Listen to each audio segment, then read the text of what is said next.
What the hell is going to happen next? We're in for serious trouble. The question is, are you prepared for it? And better question is, how do you prepare for it? And how do we get through what's about to happen? Because it's one thing to crash, but can you survive it?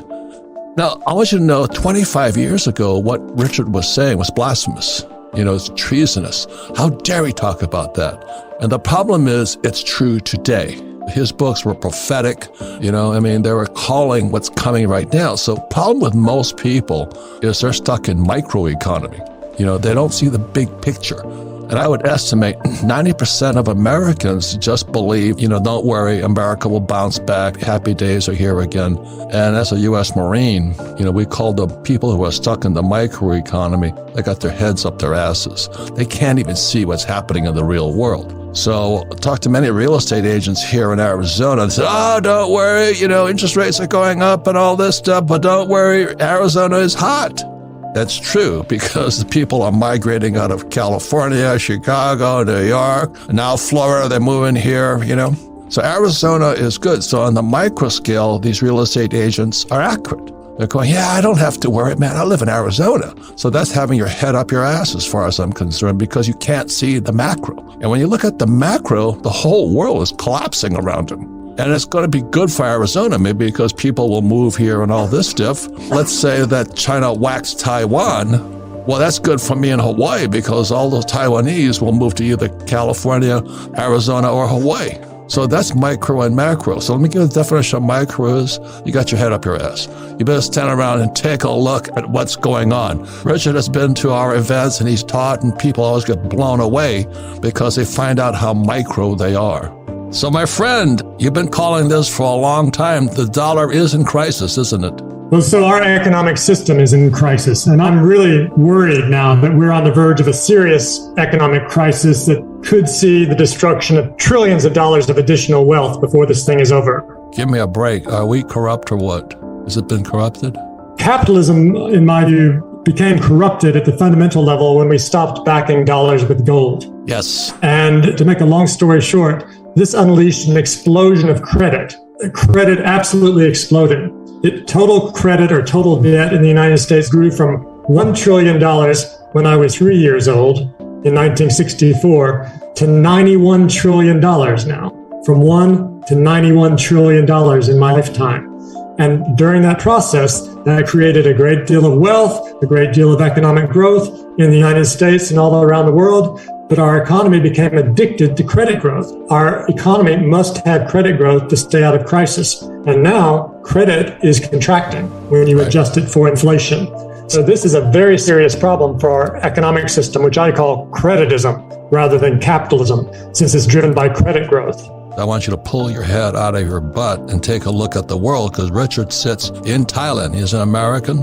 He sits out there and he can see the world, but Americans can't see past their house. Micro is this. You're pumping gas into your leased SUV and you're going, why is the price of oil going up? That's micro. They can't see it. But inflation, I'm afraid, is systemic now. And a lot of it is because what Richard's talking about is creditism. They just print so much money. Instead of solving the problems, they print money.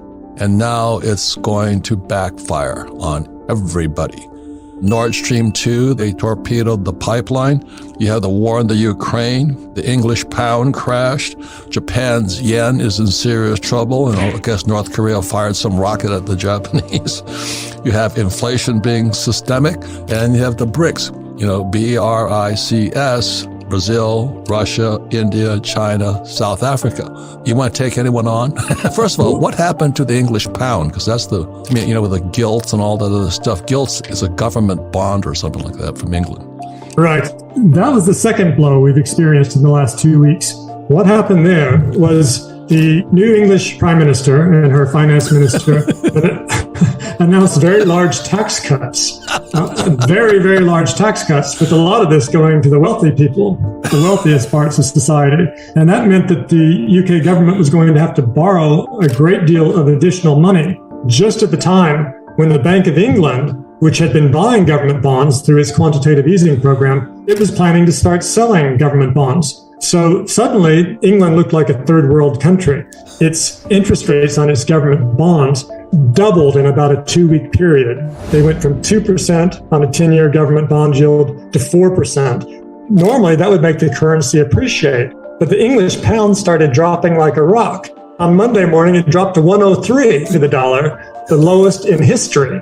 This huge swings in the currency, and more importantly, in the interest rates on the government bonds, was so violent and so unprecedented that the UK pension funds thought that they had cleverly hedged their positions with these derivatives contracts known as liability-driven investments. But the moves were so large that the people they had these derivative hedging positions with started calling in their margins, and they couldn't put up their margins. So they got sold out of these hedging positions, and it looked like the entire UK pension system, the various pension funds, were on the brink of going bankrupt. Collapse. And so the Bank of England had to jump in, and they intended to start reversing quantitative easing. They were going to do quantitative tightening. But by the end of the week, they reversed course, announced they were going to do even more quantitative easing. They said they'd buy 65 billion pounds of additional government bonds over the next month or so.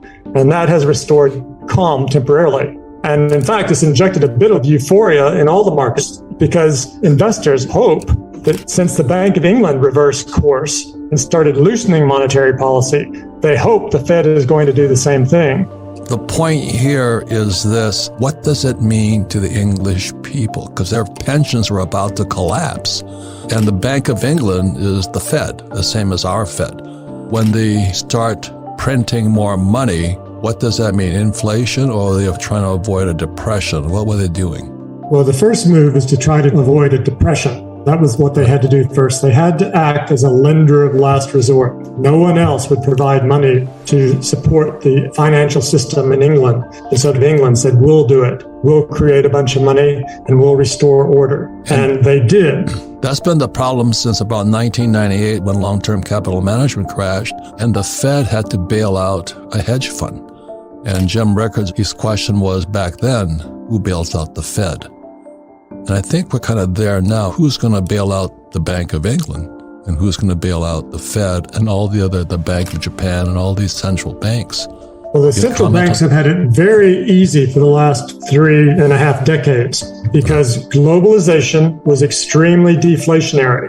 It was pushing down prices and the inflation rate was very low, so interest rates were very low. So they could get away with printing a whole lot of money without causing high rates of inflation.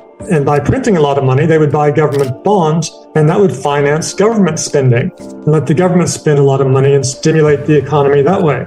So this was Goldilocks for 3.5 decades. But suddenly now globalization is going at least partially into reverse.